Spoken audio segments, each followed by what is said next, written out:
Even if it is your hand, nga gwanjawulo nnyo kugwabalala, it will be so different from other people's hands. nga gwomuntu gwokwatako That a person you touch awulira amasannyalaze, will feel that electricity.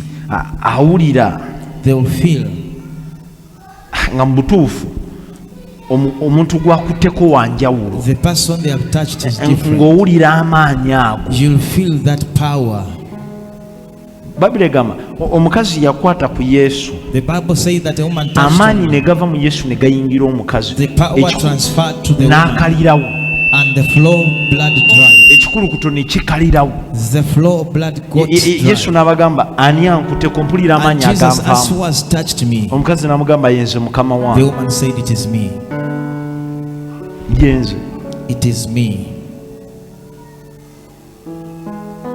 Yakwata bukwasi tosi, She just touched, yakwata bukwasi tosi, just touched the mud, n'aliteeka ku maaso or g'omusajja, got the mud and put it omusajja to, n'aba ng'alaba. and the man was able to see.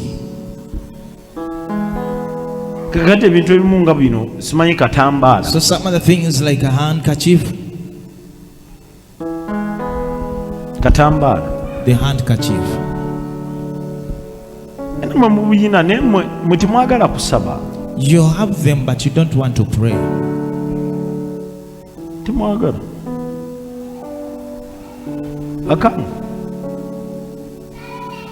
Akange kalala, tuli fena.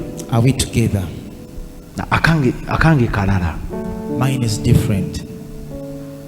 kusaba, Pray kukkiriza, and faith, Mukama n'akuwa omukisa. and God blesses you.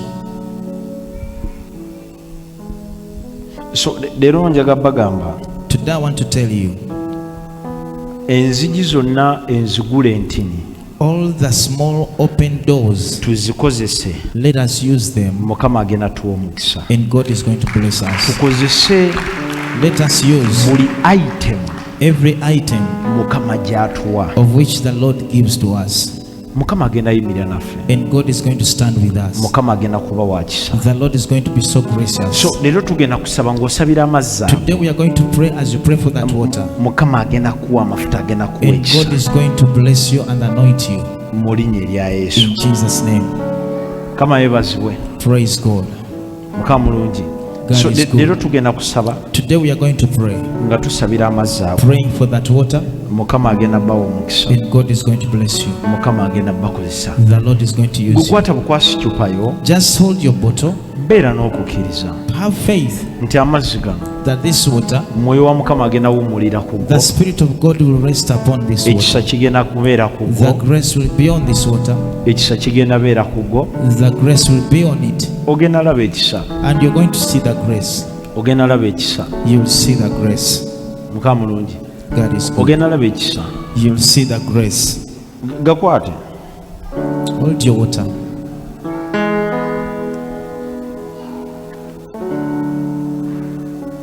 actually kyetugendanga okukola, What we are going to be doing, kyetugendanga okukola, what we shall be doing, tugenda kuzimbayo ensulo oba taapu, egenda kuba ng'ensulo oba taapu, we shall build something that will be as a stream or a tap, nga tetugula buguzi mazzi, that we shall not be buying water.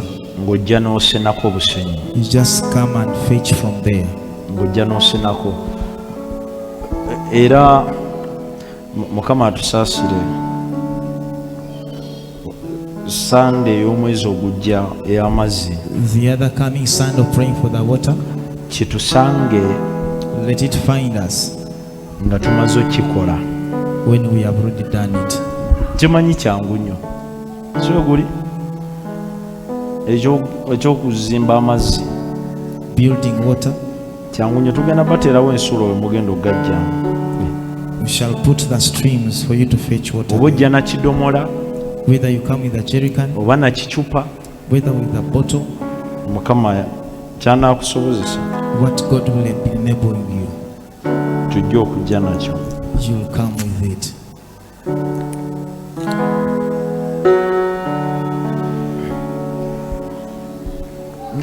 Gagana amazzi mazzi ga bulijjo. It is a usual water. Bameka nga tulinawo cupa y'amazzi? How many of you don't have the bottle of water? Mugende mufuna amazzi.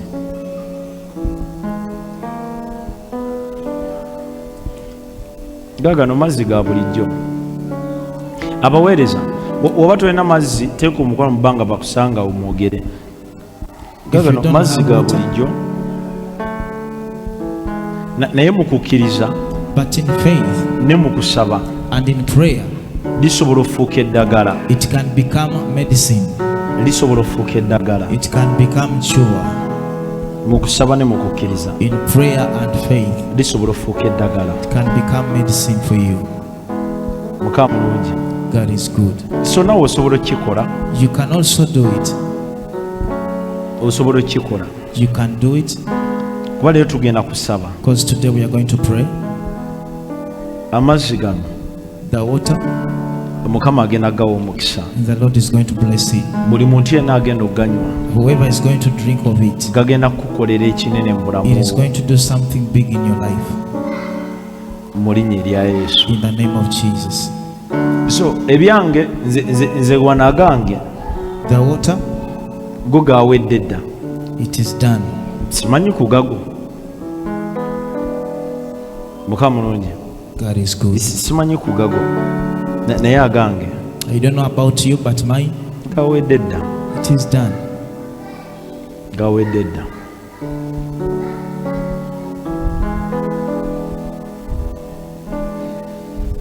Yimirya ku bigere byo. Raise up on your feet. Yimirya ku bigere byo. Raise up on your feet. Kwata ecupa ye y'amazzi. Get your bottle of water. Kwata ecupa ye y'amazzi giteeke mu bbanga. Just lift it up. Zibiriza amaaso go. Close your eyes. Simanyi mbeera gy'oyitamu. I don't know what you're going through.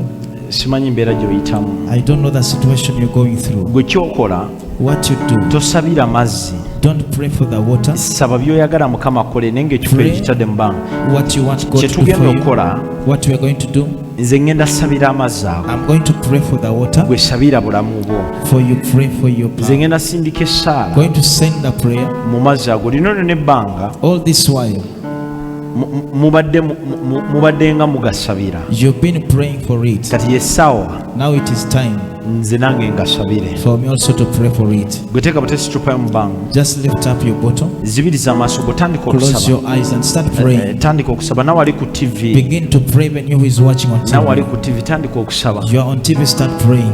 Nawe ali ku TV tandika okusaba. You who is watching us, start praying. Tandika okusaba. Tandika okusaba. Begin to pray. Tandika okusaba. Begin to pray. Saba buli kimu ky'oyagala Mukama akkolere. Pray that everything you want God to do for you. Weegayirire Mukama akkolere byonna Intercede by'oyagala. to God to do for you whatever you need. Weegayirire Mukama abeeko ky'akkolera. Intercede to God to do for you something. Weegayirire Mukama akusumulule. Just intercede to God to set you free. Sabira obulamu bwo, sabira famire yo, Pray for your life and your family. sabira ekika kyo, Pray for your land. sabira ekika kyo, Pray for your clan. sabira emirimu gyo. Pray for your work. Mukama agenda kuwa omukisa. And the Mukama Lord agenda is kuwa going to ekisa. bless you, is going to use you. Mukama agenda kuwa omukisa. The Lord is going to bless Mwoyo wa you. Mukama agenda basumulula. The Spirit of God is going to Mwoyo wa set you Mukama free. agenda bakozesa. The Spirit of God is going to use Kitango you. omutukuvu, abantu bano bakuwulira. My Holy Father, these Abantu people bano here, bayitibwa linnya lye, abantu bano people called your bakukkiriza. name, they believe you. Mukama nsaba obawa omukisa. Father, I pray, bless them. Mukama nsaba obasumulule. Pray, set them free. Mukama bakozesa ebinene. Mukama Use them mightily, bagabirire. Lord. Mukama yimirira nabo. Stand Mukama with them. Mukama bawe ekisa. Give them the grace. Bagabirire obulamu bwabwe. Provide for their lives. Yimusa emirimu gyabwe. Yimusa famire Raise up zaabwe. their families and Saanyawo buli jobs. mwoyo gwonna omubi Destroy every evil spirit okubatambulirako that Mukama. is moving into Nsabira them. amazzi ge bakutte That Mukama. I pray for the water they Ka hold. mwoyo wakakkanire ku That mazzi your ago. spirit to rest Waliwo upon abali it. mu kifo kino, waliwo n'abali ku TV There are Mukama. people here and those on TV. Bonna n'abali ku TV Mukama. Even those who are on TV, Nsaba Lord. mwoyo wakakkanire I ku pray mazzi that ago. the spirit rests upon that Nsaba water. kifuuke Let ekyokulwanyisa it become a weapon ekigenda obbawula that is n'obwavu going to separate them omwezi from guno poverty. Mukama. Nsaba kifuuke ekyokulwanyisa Father, let it become a weapon ekigenda obbawula that n'endwadde is going to zonna separate them from sickness. omwezi guno Mukama. This month, Nsaba Lord, kifuuke I ekyokulwanyisa pray that it become a ekigenda weapon olongoosa emibiri that is going gyabwe to purify their bodies. omwezi guno Mukama. This month, oh Nsaba God, nsaba Mukama I pray amazzi ago ge bakutte that the water they are carrying abeere manerenda waabwe to Mukama. become their money render. Nsaba amazzi ago Mukama I pray gabawe that this water omukisa to bless them. Mukama. Buli muntu yenna anaaganywa Whoever Mukama will take of it, nsaba omuyimuse, I pray that you lift nsaba them omugabirire and Mukama. provide for them, O Lord. Bayitibwa linnya lyo They Mukama. are called your name. Nsaba obasumulule I pray that you set them Mukama, free. bakozese Use them. Mukama. Bantu bo Lord, these are your people. bazze mu maaso go They have Mukama, come before you, Lord. bazze mu maaso go They Mukama. have come before you. Buli muntu yenna anywa ku mazzi ago Everyone will Mukama. drink of this water. Goba omwoyo gw'obwavu mu Chase maka away the gaabwe. spirit of poverty Goba in their omwoyo home. gw'obwavu mu maka gaabwe. Chase away the spirit of Mukama bawe poverty. omukisa. Lord, bless them. Mukama bawe omukisa. Bless them, Lord. Mukama bawe omukisa. Bless them, God. Mukama bawe omukisa. Bless them, Lord. Mukama bawe omukisa. Bless them, Lord. Mukama bawe omukisa. Lord, bless them. Mukama bawe omukisa. Lord, bless them. Mukama bawe omukisa. Bless them, Lord. Yimusa eddoboozi lyosabe. Lift up your voice and pray. Yimusa eddoboozi lyosabe. Raise up your voice and pray. Gwe tosabira mazzi, nze ngenda sabira amazzi. Don't pray for the water, I will pray for it. Okusabira amazzi kwange gwe sabira mirimu gyo. Just pray for your work, for your Sabira abaana bo, jobs. sabira famire gyo. Pray for your family, for your children. Sabira famire gyo. Pray for your family. Gwe tofaayo, sabira famire gyo. Just pray for your family. Sabira famire gyo. Just pray for your families. Saba saba saba saba saba. Continue to pray. Saba saba saba. Continue to pray.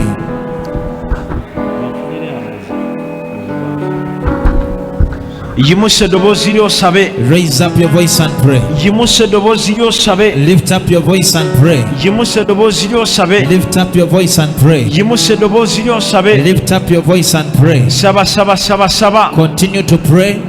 Gwe tosabira mazzi, sabira Do sabira not pray for the water, mubiri gwo, sabira maka go, sabira but famire pray yo, for your family, your sabira home. bulamu bwo. Pray for your life. Amazzi ngenda gasabira. For the pastor is going to pray for the water. Amazzi ngenda gasabira. That I'm going to pray for the water. Mukama agenda bawa omukisa. The Lord is going to bless you. Mukama agenda bakozesa. The Lord is going to use you. Mukama agenda bawa ekisa. The Lord will give you the grace. Mukama agenda The bayimusa. Lord is going to lift you. Mukama agenda bayimusa. The Lord is going to lift you. Mukama agenda bagabirira. God is going to provide for you. Yimusa eddoboozi lyosabe. Raise up your voice and pray. Yimusa eddoboozi lyosabe. Raise up your voice and pray. Saba saba saba saba. Continue to pray.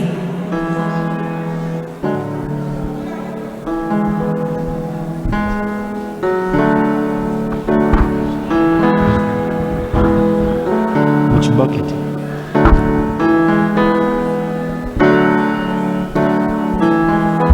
Yimusa eddoboozi lyo. Lift up your voice. Gwe sabira bulamu bwo. Just pray for your life. Sabira bulamu bwo. Just pray for your life. Leka Mukama akwe breakthrough. Let God give you breakthrough. Omwezi guno Mukama akozese. This month may God use you. Omwezi guno Mukama agabirire. May the Lord provide for you this Omwezi month. guno Mukama ayimirire May the naawe. Lord stand with you this month. Omwezi guno Mukama ayimuse famire May yo. the Lord lift up your family this Omwezi month. guno Mukama May akusobozese. the Lord enable you this month. Omwezi guno Mukama May akuyimuse. the Lord lift you this month. Sabira bulamu bwo, sabira famire yo. Pray for your family, your life.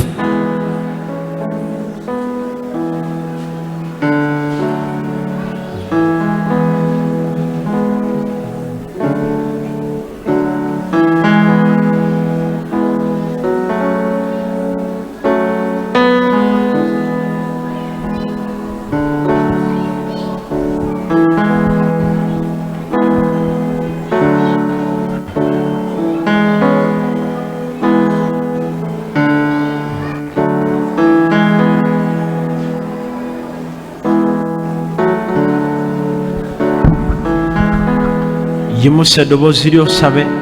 Lift up your voice and pray. Yimusa eddoboozi lyo, otandika okwogera ne Katonda. Yogera ne Mukama, sabira obulamu bwo. Gamba Mukama akujjuze. Katonda abeeko ekisa ky'ateeka mu bulamu bwo. Tosabira amazzi wabula gwe sabira bulamu bwo. Gamba Mukama, jjuzza obulamu bwange. Okyusa obulamu bwange omwezi guno Mukama. Njagala kulabawo enjawulo, ayi Katonda ow'ekisa. Leka ebibadde tebisoboka bisoboke. Ebibadde binnemeredde Mukama, leka bitandike okutambula. Emirimu egyesibye, esabira emirimu gyo. Olina emirimu naye nga tegitambula nga bw'oyagala. Toyingiza nga bw'olina kuyingiza. Emirimu gyo gyesiba. Obulamu bwo bwasikatira, bulina we bwasikatirira. Obulamu bwo bulina we bwesibira. Gamba Mukama, olwaleero otereza obulamu bwange Mukama. Oyimuse obulamu bwange, ayi Katonda w'ekisa. Ababadde bakutadde wansi, ababadde bakufudde otubeere ekitagasa Mukama akuyambe.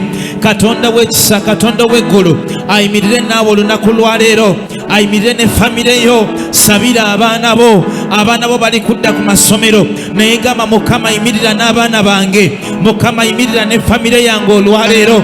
Kitange omutukuvu teeka ekisa ekyo, oyambaze ekisa Mukama, abaana nga basoma Mukama abange bawa amagezi, bawa omwoyo w'amagezi okumanya n'okutegeera mu linnya lya Mukama waffe Yesu omwana wa Katonda omulamu. Sabira ensawo yo, sabira emirimu gyo, Katonda agaziye, Katonda agaziye enyingizaayo. Oli muntu akola ennyo naye oyingiza kitono, Mukama leka agaziye, ayongere bakasitoma mu mirimu gyo, ayongere bakasitoma w'okolera, ateeke feva ku mirimu gyo. Mulokole yogera ne Mukama, yogera ne Katonda kaseera kano, kaseera kako kakwogera ne Katonda wo. Alina kyasobola okukyusa, alina kyasobola okuteeka mu bulamu obwo ekyenjawulo amaanyi, ekisa ekyenjawulo, ekisa ekiyimusa abakooye, ekisa ekiyimusa abanafuye. Mukama leka kikwambaza olwaleero, ekisa ekiyimusa abo abanyoomebwa, Katonda leka kikwambaza olwaleero. Basebo ne banyabo saba, yogera ne Katonda wo, ye Katonda wanirira abo abatesobola, ayimusa abo abanyoomebwa. Mulokole onyoomeddwa okumala ebbanga, bakuyisizaamu nnyo amaaso w'okolera, naye Mukama leka akwambaza ekisa leero. Yimusa eddoboozi lyo, yimusa eddoboozi lyo mugambe Mukama olwaleero, siva wano olwaleero Mukama nga tojjuza bulamu bwange, siva wano olwaleero Mukama nga tokyusiza bulamu bwange. Teekako ekisa ekyenjawulo Mukama, teekako amafuta ag'enjawulo Yesu, teekako endabika empya ayi Mukama. Okyuse entambula zange mukwano gwange, okyuse enyingiza yange Mukama. Kwegayiridde olwaleero Mukama, leka ekisa kyo kimbeereko, leka omukono gwo gubeere wamu nange Mukama mu buli kyenkola. Kitange leka ekisa kyo kibeere wamu nange, leka omukono gwo gubeere wamu nange Taata. Saagala kufaanana ng'abalala, saagala kubeera ng'abalala Mukama, saagala kulemererwa ng'abalala Mukama. Nyamba onyimuse, yimusa obulamu bwange olwaleero, yimusa obulamu bwange omwezi guno Mukama, yimusa obulamu bwange omwezi guno Yesu.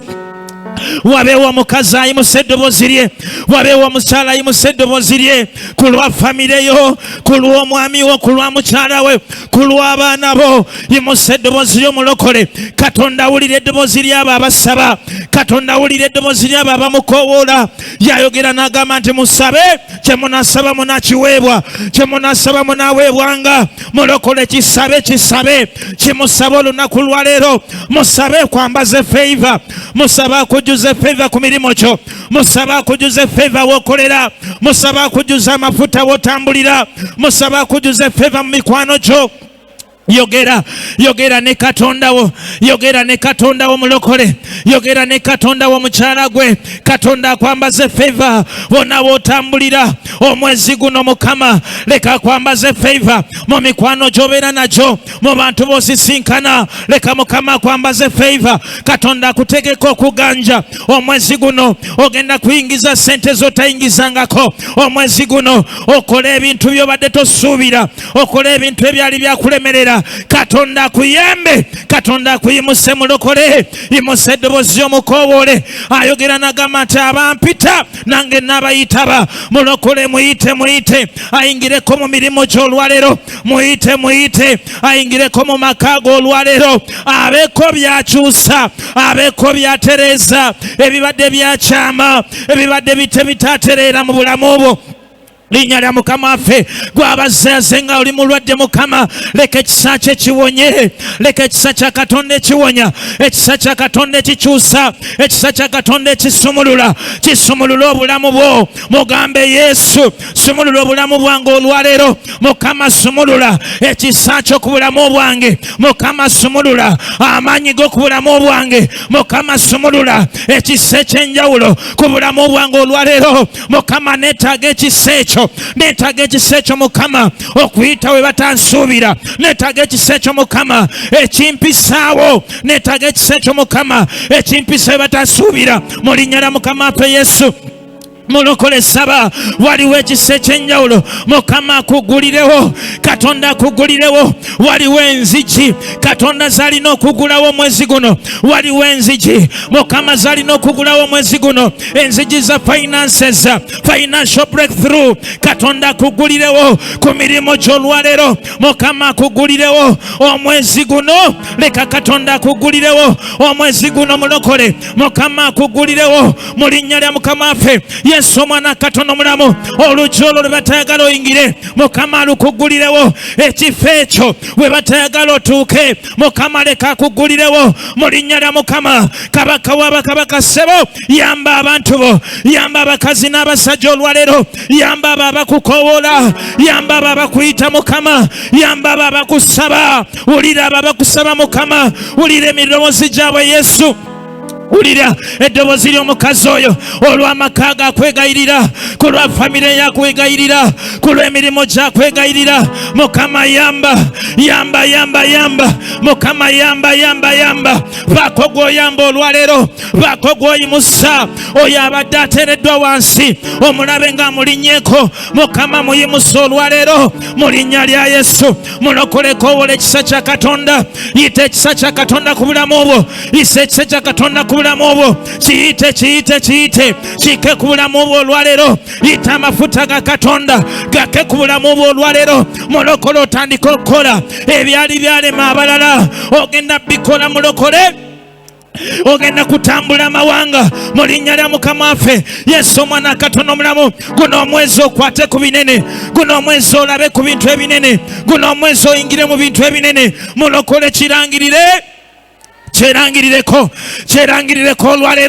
kyerangirireko olwaleero langirira ebintu ebinene ebyo langirira enzigi enene okuguka langirira feva ya Katonda langirira ekisa kya Katonda mu mirimu gyo langirira feva ya Katonda mu bizinesi zo amafuta ag'okuyingiza sente mu mirimu gyo galangirire weerangirireko mu linnya lya Yesu waliwo abagala olemererwe naye okuva leero togenda kulemererwa mulokole waliwo abagala osiraane naye okuva leero togenda kusiraana mwana Katonda mukama agenda kuyimusa Katonda kuyimusa olwaleero Katonda kuyamba olwaleero ayamba abaana bo mukama ayamba famire yo mukama ayamba abaana bo abalala nga balemererwa ababo tebagenda kulemererwa mulokole saba yimusa eddoboozi ly'okusingakaawo olina eddoboozi eryogera olina akamwa akoogera kakozese kozesa eddoboozi ly'omulokole kozesa eddoboozi ly'omukusaba olina ky'osobola okulangirira eddoboozi lyo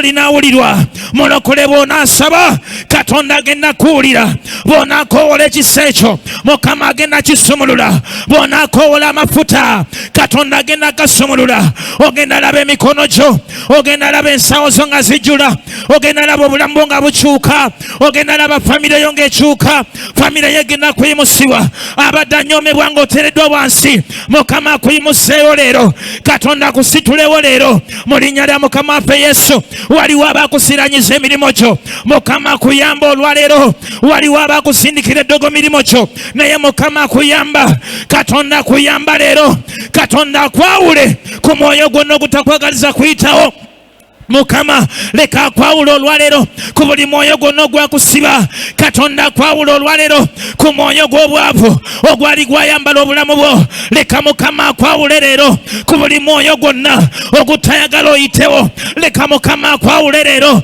ku buli ndagaano zonna ezitayagala kulaba ng'oli bulungi Katonda akwawule ku buli mwoyo gw'obwavu ogubadde gwekiika mu mirimu gyo olunaku lwaleero gamba mukama njawula ku buli mwoyo gwonna ogubadde gwasiranye ebyange ogwasiranye emirimu gyange ogwasiranye enteekateeka zange ogutayagala enteekateeka zo ziyitewo mukama leka akwawuleko ebibadde bikuze emabega Katonda leka abikwawuleko mulokole saba yimusa eddoboozi lyo situla eddoboozi lyo n'amaanyi go situla eddoboozi lyo osabe mugambe mukama olwaleero njawula ku buli mwoyo gwonna omubi njawula ku buli mwoyo gwonna ogukutta ebyange njawula ku buli mwoyo gwonna ogusibya ebyange njawula ku buli mwoyo gwonna ogunziza wansi njawula ku buli mwoyo gwonna ogunsiraanya njawula ku buli mwoyo gwonna mukama gunjawuleko olwaleero kwata sente naye zimpita mu ngalo Mukama akwabule ku mwoyo gwo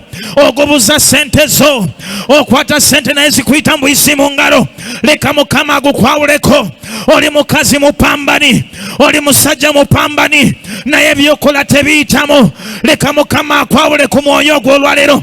Katonda akwawule ku kisiraani ekyo.